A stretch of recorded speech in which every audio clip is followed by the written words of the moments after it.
Hello students, तो आज हम करने वाले हैं इकोनॉमिक्स का चैप्टर फर्स्ट, जो कि है the story of Willis Palampur.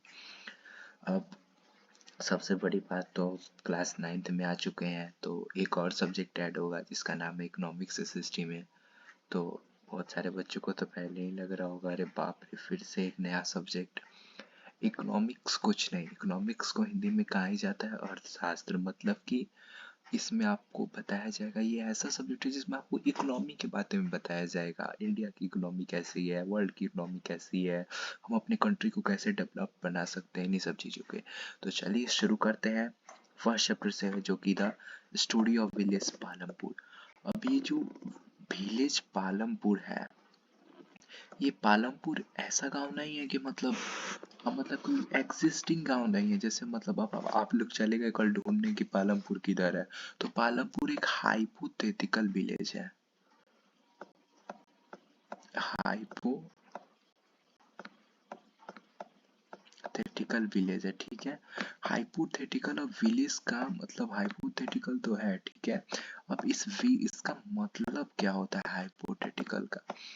तो हाइपोथेटिकल का मतलब है सपनों में बनाया गया गाँव। मतलब कि इसको असली में बनाया नहीं गया, बस इसको एक डिजाइन किया गया है, ठीक है। तो चलिए शुरू करते हैं।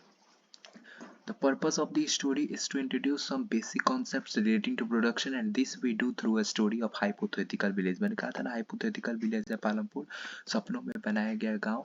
और इस चैप्टर के माध्यम से बस आपको थोड़े से बेसिक कॉन्सेप्ट्स क्लियर करना चाहता है कि कैसे कहीं किसी भी गांव में कहीं पे भी कैसे प्रोडक्शन होती है, कैसे कितने पार्ट में एग्रीकल्चरल डिवाइडेड होते हैं, कैसे लोग सरवाइव करते हैं, बस इसी को बताना वहां पे चाहा है। अब पालमपुर में है तो सबसे बड़ा जो मतलब यहाँ पे इकोनॉमिक एक्टिविटी है वो है फार्मिंग, यानी कि ज्यादा लोग फार्मिंग वहाँ पे करते हैं।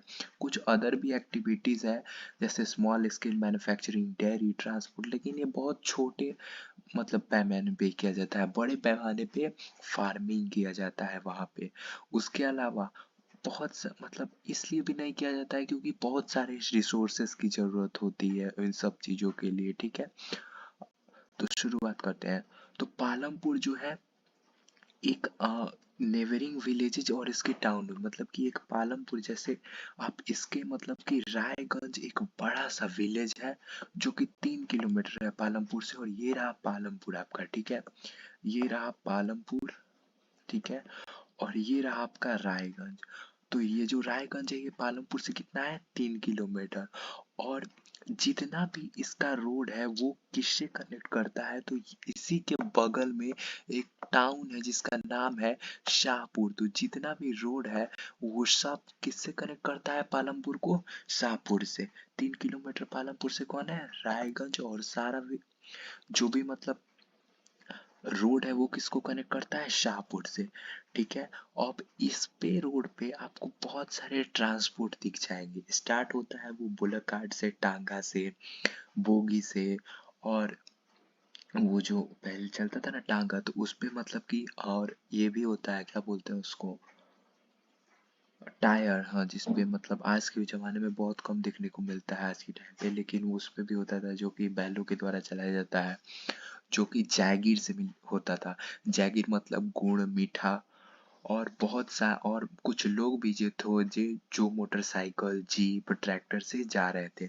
वो जो विलेज है उसमें 450 फैमिलीज रहती हैं। कितनी फैमिलीज रहती हैं, 450 फैमिलीज। अब ये 450 फैमिलीज एक ही कास्ट की नहीं है, अलग अलग कास्ट की है। मतलब इसमें अलग अलग कास्ट है, अलग अलग लोग रहते हैं, अलग अलग कास्ट के, अपर कास्ट भी है, लोअर कास्ट भी है। लेकिन जो इसमें से सबसे बड़ा सेक्शन है, मतलब कि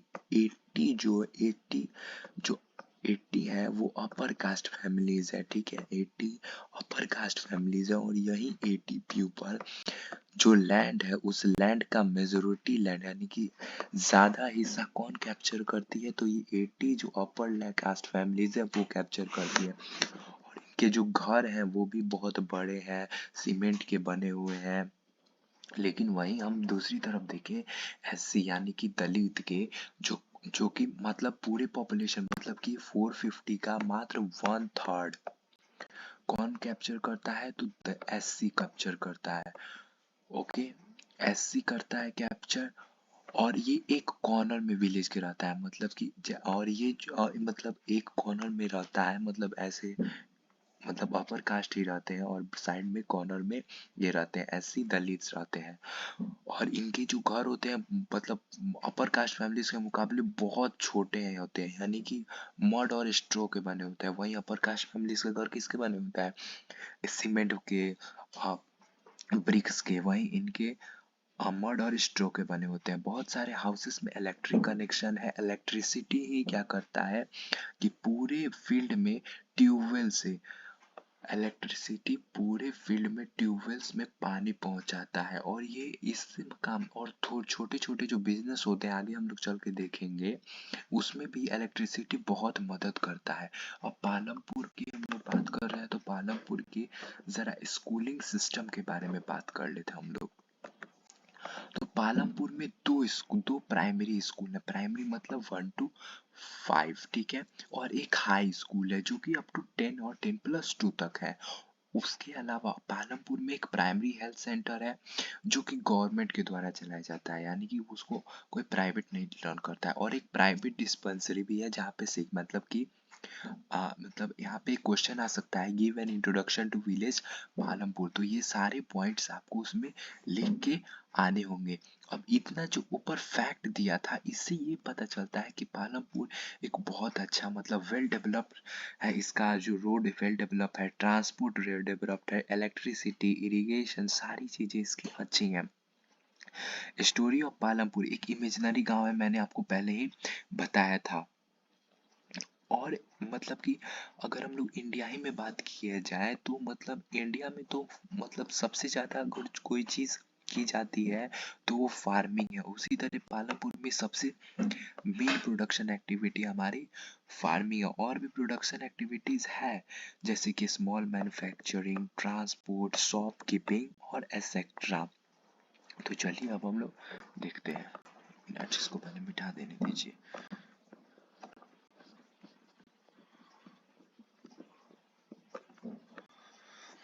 ओके, तो अब हम करते हैं organisation of production. Organisation of production मतलब कि किसी भी प्रोडक्शन को बैठाने के लिए क्या क्या रिक्वायरमेंट होता है। मान लीजिए अगर आपको एक फैक्ट्री बैठानी है, तो उसके लिए आपको क्या क्या चाहिए, कैपिटल चाहिए, लैंड चाहिए। उसी तरह यहाँ पे भी चीज चाहिए। तो सबसे पहली जो चीज होती है वो लैंड होती है। मान लीजिए आपके पास जमीन ही नहीं है, तो आप कहाँ से उस पर कुछ प्रोडक्शन कर पाइएगा। लैंड और कुछ नेचुरल रिसोर्सेस, जैसे कि वाटर एंड मिनरल्स, फॉरेस्ट, इन सब की रिक्वायरमेंट होती है। तो सेकेंड रिक्वायरमेंट होती है लेबर। अब आपके पास जो कि वर्क कर सके। अब आपके पास मान लीजिए आपने फैक्ट्री पे बैठा दी, लेकिन उसमें काम करने के लिए लोग ही नहीं है, तो कहाँ से आपका फैक्ट्री चलेगा, और मतलब कहाँ से कुछ भी होगा। तो इसके लिए वहाँ पे लेबर की भी आवश्यकता है। कुछ प्रोडक्शन एक्टिविटी होता है जिसमें बहुत मतलब अ, पढ़े लिखे आदमी की ज़रूरत होती है, लेकिन कुछ होता है जो मैनुअल कर सकता है, मतलब हाथ से वो काम कर सकता है, जैसे हैंडक्राफ्ट हो गया, एसेट्रा एसेट्रा। ओके। और जो तीसरा रिक्वायरमेंट होता है वो है आपका फिजिकल कैपिटल, जिसको डिफाइन किया गया है, the variety of inputs required at every stage during production. इसको हर एक स्टेज पे मांग किया जाता है। और फिजिकल कैपिटल के दो टाइप्स आते हैं, fixed capital, working capital.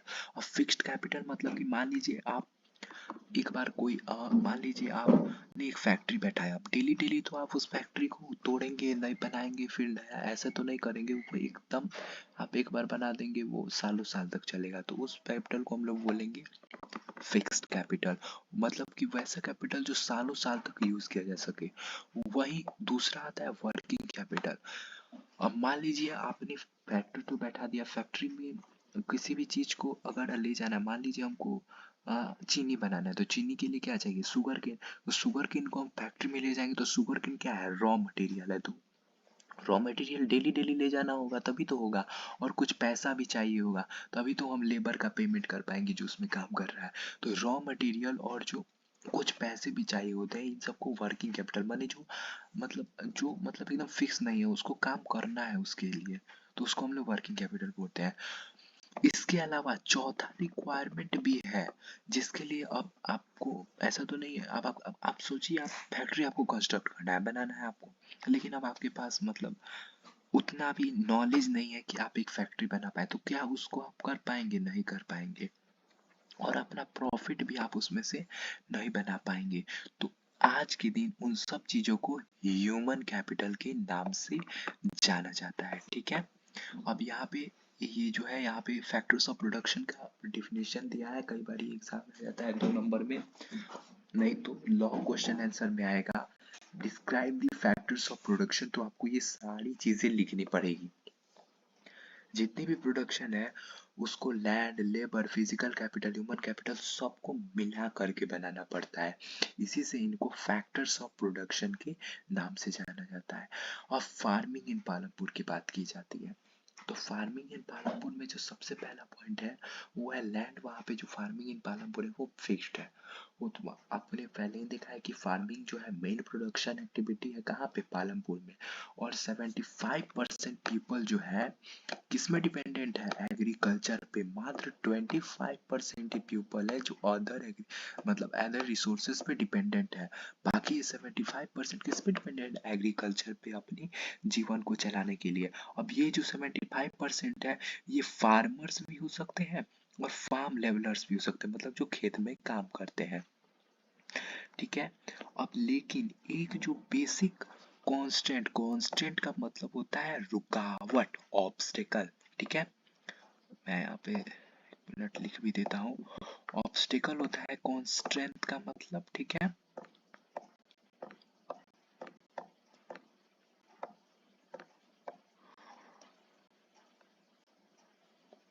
Obstacle होता है फार्म प्रोडक्शन को बढ़ाने में सबसे बड़ा कांस्टेंट क्या है, यानी रुकावट क्या आ रहा है, ऑब्स्टेकल क्या आ रहा है, कि जो लैंड है पालमपुर में वो फिक्स है, मतलब ज्यादा लैंड नहीं है।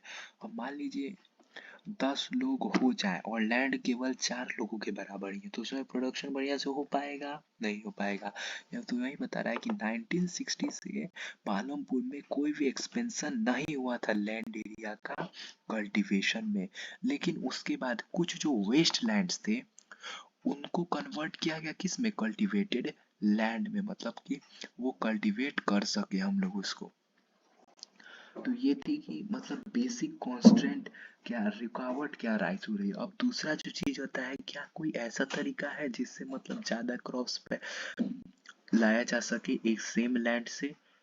तो जी हाँ, बिल्कुल ऐसा तरीका है। पालमपुर एक ऐसा गांव है जो कि जिसको हाइपोथेटिकली तो बनाया गया, लेकिन वेस्टर्न पार्ट के उत्तर प्रदेश में है। सब लैंड, जितना भी लैंड है उसमें सबको में खेती किया जा रहा है, किसी भी लैंड को खाली नहीं छोड़ा जाता है, आइडल। यहाँ पे जो लिखा है ना इसका मतलब होता है खाली, ठीक है। अब जैसे रेनिंग सीजन में, खरीफ सीजन जो होता है उसमें फार्मर क्या यूज कर देते हैं, ग्रो कर देते हैं ज्वार और बाजरा, जिसको प्लांट के जिस प्लांट को मतलब कि गाय भैंसों को खिलाया जाता है उसे ज्वार, जो ज्वार और बाजरा होते हैं, तो उसको खरीफ फार्मर्स ग्रो कर देते हैं, ठीक है। इस यही सेम कंडीशन चलता है कब? मतलब पोटैटो जो होता है अक्टूबर और दिसंबर में भी लोग क्या करते हैं, पोटैटो को ग्रो कर देते हैं। वहीं रबी सीजन यानी कि विंटर सीजन में जो फील्ड्स होते हैं उसको वीट से सोन किया जाता है, मतलब बोया जाता है वीट का विंटर सीजन में, रबी सीजन में। और जो फार्मर्स हैं वो इतना अपने फैमिली के लिए क्या करते हैं, सबसे पहले तो मान लीजिए अगर आपका 15 मतलब 15 क्विंटल, मान लीजिए अगर फॉर एग्जाम्पल 15 क्विंटल आपका वीट हुआ, उसमें से क्या करते हैं लोग कि 10 क्विंटल अपनी फैमिली कंजम्पशन के लिए रख लेते हैं और 5 क्विंटल मार्केट में बेच देते हैं, जिससे इनकी कुछ इनकम भी हो जाती है और इनकी फैमिली का घर भी चल जाता है। तो इस तरीका से, और ये बेचते कहाँ है ये 5 क्विंटल, मतलब कि जो भी सरप्लस होता है वो मार्केट ऑफ रायगंज में आके, मैं सरप्लस का डिफिनीशन आपको दे दूंगा, 1 मिनट। अब उसके बाद से क्या होता है कि एक पार्ट, मतलब कि ये जो लैंड है, ये लैंड है तो उसका एक पार्ट, ये वाला पार्ट, ये किसके लिए दे दिया जाता है? ये शुगर केन के लिए दिया जाता है, जो कि साल में मात्र एक बार हुआ जाता है, ठीक है। और जिससे कि आपको जैगीर बनता है, गुड़ बनता है, और वो किसको बेचा जाता है? ट्रेडर्स जो शाहपुर में है, जो ट्रेडर शाहपुर में है उनको बेचा जाता है, ठीक है। तो आप देख रहे हैं कि कैसे मतलब कि हर एक चीज को बेचने का सिस्टमैटिक वे है यहाँ पे।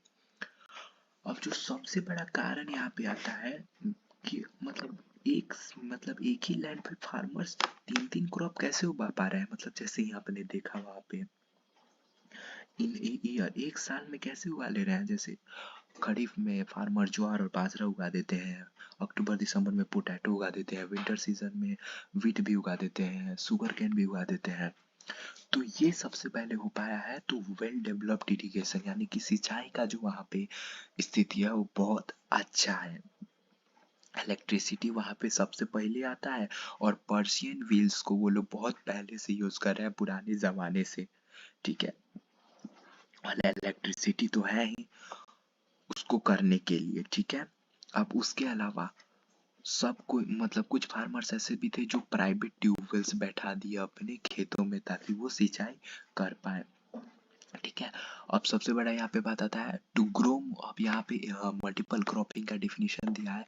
एक ही खेत में, एक खेत मतलब एक लैंड है उसमें क्या करिए आप एक साल में जितना मतलब एक लैंड में आप एक साल में एक से ज्यादा क्रॉप उगा देते हैं, उसी को मल्टीपल क्रॉपिंग बोलते हैं। और ये सबसे कॉमन वे है, मतलब कि इंक्रीज अगर प्रोडक्शन करना हो तो सबसे कॉमन वे यही माना जाता है। जो पालमपुर में जो बहुत से मतलब लगभग से ऑलमोस्ट किसान क्या करते हैं, दो क्रॉप्स तो किसी तरह मतलब उगा ही लेते हैं, और कुछ लोग तो पोटैटो भी थर्ड क्रॉप के रूप में उगा देते हैं। तो यहाँ पे रहा आपका मल्टीपल क्रॉपिंग का। मिनट रुक जाइए, इसको हाईलाइट कर देते हैं। मल्टीपल क्रॉपिंग का डिफिनीशन, इसको आप बढ़िया से पढ़ लीजिएगा, एग्जाम में कई कई बार पूछ दिया जाता है शॉर्ट क्वेश्चन आंसर्स में, what is the multiple cropping. Okay, और ऊपर से आप ये भी देख लीजिएगा, ऑब्जेक्टिव में कई कई बार पूछ दिया जाता है what is the basic constant rising in the farm production. ठीक है, तो वहां पे होगा लैंड इज फिक्स्ड, और वर्किंग कैपिटल, और ये वाला तो आप लोग देख ही लेंगे क्वेश्चंस। चलिए अब चलते हैं हम लोग अगले टॉपिक पे। नहीं, वही टॉपिक है। अब हमने ये तो देख लिया कि इंक्रीजिंग प्रोडक्शन का सबसे पहला मेथड क्या है, मल्टीपल क्रॉपिंग। लेकिन एक और तरीका है जिससे प्रोडक्शन को बनाया जा सकता है, वो है आपका modern farming method. Modern farming method को किस लिए यूज किया जाता है, तो हायर यील्ड के लिए। अब अब यहाँ पे यील्ड का मतलब क्या है, what is the definition of yield. तो यील्ड का डिफिनीशन यहाँ दिया है, आई यूज्ड टू हाईलाइट, ये रहा है। yield is measured as a crop produced on a given piece of land। ठीक है, yield को कैसे नापा जाता है, मतलब एक पीस ऑफ लैंड पे, ये आपका लैंड हो गया, तो इस पे कितना क्रॉप उगा उसको हम लोग क्या बोलते हैं, यील्ड बोलते हैं। ठीक है, एक सिंगल सीजन में, अब ऐसा नहीं कि दो सीजन को आप ले ली बोल दी ये मेरा यील्ड है, नहीं, एक सिंगल सीजन में आप कितना होगा। उसके अलावा 1960 तक जो था, उस समय तक मतलब ट्रेडिशनल सीड सप्लाई होते थे, उस समय तक HYV सीड्स नहीं थे, और जो फार्मर थे वो काउ डंग और कुछ नेचुरल मैन्योर का यूज करते थे फर्टिलाइजर्स के रूप में। लेकिन ग्रीन रेवोल्यूशन 1960 डिकेड्स में जब आया, तो ये इंडियन फार्मिंग के लिए एक रिवोल्यूनिंग स्टेप था, जिसके कारण व्हीट एंड राइस जो होने लगे उसमें हाई यील्डिंग वैरायटी सीड्स के प्रयोग होने लगे, जिसके कारण वो जो था वो मतलब अच्छा ग्रो देने लगा। आज मतलब कि ट्रेडिशनल सीड से अच्छा, क्या बोलते हैं उसको, अच्छा मतलब पैदावार देने लगा। ठीक है, और एक सिंगल पीस ऑफ लैंड से फार्मर को बहुत ज्यादा मुनाफा होने लगा। ठीक है, तो यहाँ पे अब हम आप लोग की क्वेश्चन है कि ग्रीन रेवोल्यूशन के फादर कौन थे, तो आप ये कमेंट्स में बताइएगा। ओके, तो चलिए आगे चलते हैं। तो यहाँ पे आता है higher yields where possible. Higher yields किसके कारण पॉसिबल है, एक ही कारण के कारण, जो combination of HYV seeds, irrigation, chemical fertilisers. अब यहाँ पे एक नंबर के क्वेश्चन में आएगा objective, Which states of farmers were the first to try out modern farming। तो आंसर होगा फार्मर्स ऑफ पंजाब, हरियाणा और वेस्टर्न उत्तर प्रदेश पहले ऐसे फार्मर थे जो मॉडर्न फार्मिंग मेथड को यूज किए थे इंडिया में। यहाँ पे जो फार्मर्स थे उन्होंने ट्यूबवेल्स बैठाए, उसके बाद से HYP सीड्स का यूज़ किया, केमिकल फर्टिलाइजर का यूज़ किया, उसके बाद से फार्म मशीनरी प्रोडक्ट भी लाए जैसे ट्रैक्टर, थ्रेशर, जिससे भी प्लॉगिंग और ये सब सारी चीज़ें आसान हो सकती थी। इसी के कारण जो ट्रेडिशनल सीड से 1300 केजी पर हेक्टेयर विद होता था, वो बढ़ गया कितना 3200 KG per hectare with the help of HYV seeds. ये बहुत बड़ा इंक्रीज था प्रोडक्शन ऑफ वीट में इसके आने के बाद। और फिर फार्मर्स की ज़्यादा कमाई भी होती थी, क्योंकि अगर ज़्यादा प्रोडक्शन होगा तो कमाई तो ज़्यादा होगी ही। अब सबसे बड़ी बात, अगर मार्केट में केमिकल्स आए तो केमिकल्स तो मतलब ऐसा तो नहीं होता कि प्योर होते, जैसे मैन्योर और मैन्योर होते थे, तो इसका कुछ साइड इफेक्ट भी तो होगा। तो वही बोल रहा है कि विल द लैंड सस्टेन, क्या इसमें लैंड रह पाएगा। तो नेचुरल रिसोर्स होने के कारण साइंटिफिक रिपोर्ट्स ये बताती है कि मॉडर्न फार्मिंग ओवर यूज हो चुकी है नेचुरल रिसोर्स। तो बहुत सारे ऐसे एरिया है जहाँ ग्रीन रेवोल्यूशन जो है, इस मतलब कि ग्रीन रेवोल्यूशन इसके विश्व में की है कि वो जो क्या किया है, वो सॉइल का जो फर्टिलिटी होता है उसको कम कर दिया है। क्यों? ज़्यादा यूज ऑफ केमिकल के कारण। केमिकल फर्टिलाइजर हम लोग लैंड में ज़्यादा डालते हैं, जिसके कारण सॉइल फर्टिलिटी कम हो गया है। और जो ज़्यादा हम लोग ground water, continuous use of ground water for tubewell irrigation, जमीन से हम लोग पानी निकालते हैं ट्यूबवेल के कारण, ये ग्राउंड मतलब जो पानी का स्तर भी नीचे गिरा दिया है। किसके कारण? Continuous use of ground water for tubewell irrigation. यहाँ से क्वेश्चन आ सकता है, right the demerits of green revolution, यही लिखना पड़ेगा आप सबको। इन्वायरमेंटल रिसोर्सेज जैसे कि सॉइल फर्टिलिटी, ग्राउंड वाटर, ये सब डिस्ट्रॉय हो जाते हो रहे हैं। और अगर ये सब एक बार डिस्ट्रॉय हो गए तो इनको फिर से मतलब वापस लाना बहुत मुश्किल काम है। क्योंकि अगर ग्राउंड वाटर का मतलब नीचे जाने लगा तो फिर पानी की कमी हो जाएगी, और बाकी जो सॉइल की फर्टिलिटी अगर लॉस हो गई तो फिर बहुत दिक्कत हो जाएगी। ओके, तो चलिए आगे बढ़ते हैं। अब यहाँ पे इम्पोर्टेंट पॉइंट दिया है, केमिकल फर्टिलाइजर्स कैसे वो इफेक्ट करते हैं। तो केमिकल फर्टिलाइजर्स क्या करते हैं, केमिकल फर्टिलाइजर्स में तो कुछ मिनरल्स रहते हैं, वो क्या करते हैं कि वो वाटर में मिल जाते हैं। इससे देखते हैं जब भी खाद डालना हो